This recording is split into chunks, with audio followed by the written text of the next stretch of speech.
Bonjour et bienvenue sur la Trading Touch. Alors je vais faire une petite vidéo sur la théorie de Do. Donc Do qui était un journaliste. Bon, je vais pas m'attarder sur sa biographie. Je vais en profiter aussi pour faire un petit point sur les vagues d'Elliott, puisque c'est étroitement lié. Donc ça en vaut la peine. Surtout que c'est très intéressant et que ça peut être très pertinent pour votre trading. Ça va vous permettre de vous positionner dans le bon sens. Ça peut vous permettre aussi de vous repositionner si vous voulez alourdir vos positions. Ça peut vous permettre de sortir de vos positions et même de vous positionner en ordre limite, donc vous positionner sur retracement. Donc c'est très intéressant. Alors vous pouvez voir ici que j'ai fait un petit dessin donc d'une tendance haussière. Selon la théorie de Do, on va avoir une tendance primaire. En tout, on va en avoir trois. Donc la première, c'est la tendance primaire. Donc là, vous pouvez voir que le marché est haussier globalement. La tendance secondaire, donc le marché va retracer. Ce qui est important d'avoir en tête concernant la tendance secondaire, c'est qu'elle corrige en général 33 à 66% de la hausse primaire qui a été effectuée. Donc c'est-à-dire de ce niveau-là à ce niveau-là. Donc elle va retracer 33 à 66% de ce niveau. Et on va avoir un dernier type de tendance qui sont les tendances mineures. Voilà, donc vous pouvez voir qu'en fait chaque tendance est composée elle-même de tendances. Ce qui nous amène évidemment aux vagues d'Elliott. Les vagues d'Elliott, vous pouvez voir qu'on a plusieurs types de vagues. On a les vagues d'impulsion, donc de 0 à 1, les vagues de correction de 1 à 2, et on va jusqu'à 5. Donc une tendance haussière en fait est composée de 3 vagues d'impulsion, donc 3 vagues haussières, vous pouvez le voir, de 0 à 1, de 2 à 3 et de 4 à 5.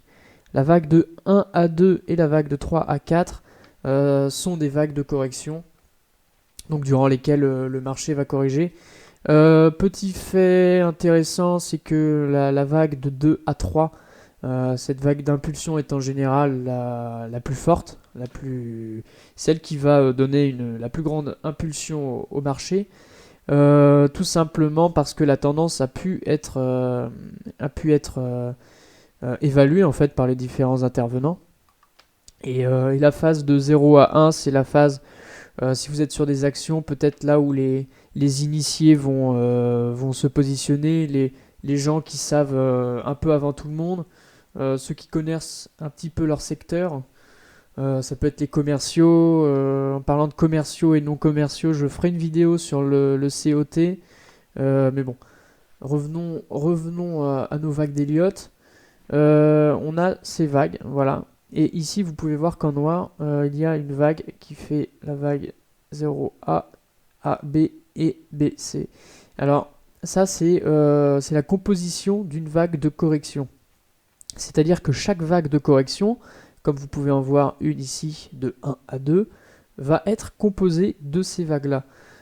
Ça rejoint un petit peu le principe des fractales qui dit que chaque pattern est composé lui-même du même pattern. Donc là, on a une vague de correction qui est elle-même composée de vagues de correction. Donc une vague d'impulsion à la baisse, une vague de correction à la hausse, et enfin une nouvelle vague d'impulsion à la baisse. J'espère que j'ai pas perdu tout le monde, mais bon, c'est un principe quand même assez simple à voir, c'est assez visuel. Alors sur les marchés, évidemment, ce sera pas tout le temps aussi visuel que ça, mais quand même, ça dépend avec quel style de graphique vous travaillez. Vous pouvez prendre du graphique en Heiken-Ashi, c'est assez puissant.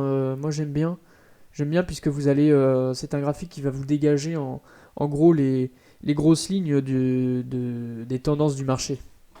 Donc c'est très intéressant. Alors là, je vous ai parlé de la composition d'une vague de correction. Il en est de même évidemment pour les vagues d'impulsion, puisqu'elles sont elles-mêmes composées du même pattern de mouvement haussier. C'est-à-dire que cette vague qui va de 0 à 1 sera composée de 5 vagues elles-mêmes. Donc une vague d'impulsion qui va de 0 à 1, une vague correction 1, 2, vague d'impulsion 3, 3, 4, 2, 3, excusez-moi, une vague de correction de 3 à 4, et enfin une nouvelle vague d'impulsion de 4 à 5. Donc on va reprendre ce même pattern blanc qui va composer cette seule et unique vague d'impulsion. Donc voilà un peu comment fonctionne la théorie de Do et la théorie des vagues d'Elliott, qui sont à mon avis à incorporer dans votre trading si vous faites du swing. Donc voilà, j'espère que vous avez compris et n'hésitez pas à revenir en arrière s'il y a des points que vous souhaitez éclaircir. Je vous remercie et bonne visite sur la Trading Touch.